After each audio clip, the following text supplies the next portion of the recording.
I'm going to show you how I protect my stones for electroforming. I seal my crystals with liquid latex. It's pretty easy. To do this, I use a swizzle stick or a paintbrush. I prefer using the swizzle stick because it's hard to remove dry latex from a paintbrush. I also use a toothpick to get close to the edge of the paint. I'm going to seal this crystal with liquid latex.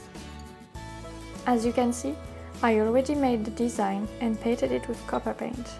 I always put 3 coats of liquid latex to make sure I have covered the entire crystal. This is what liquid latex looks like. Crystals can dissolve during the electroforming process.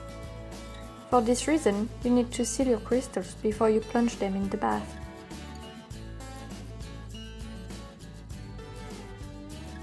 Don't put too much liquid latex or it will take a long time to dry.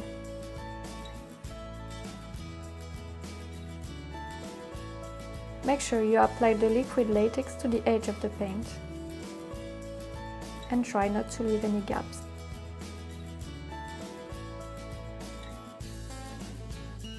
To cover parts closer to the paint, I use my toothpick.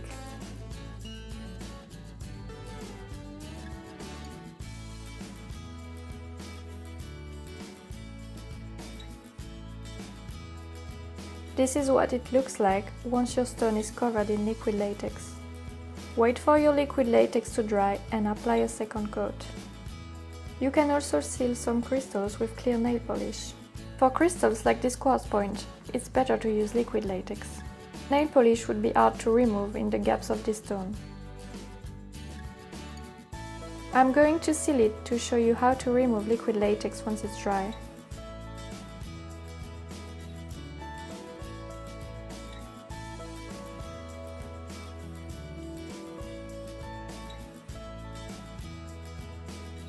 After half an hour, you can see that the latex is dry.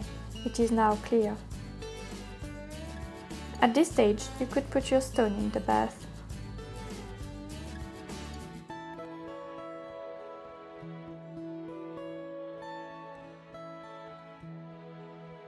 After electroforming, you can peel off the latex from your stone just like that. Your stone will look exactly like it did before you put it in the bath.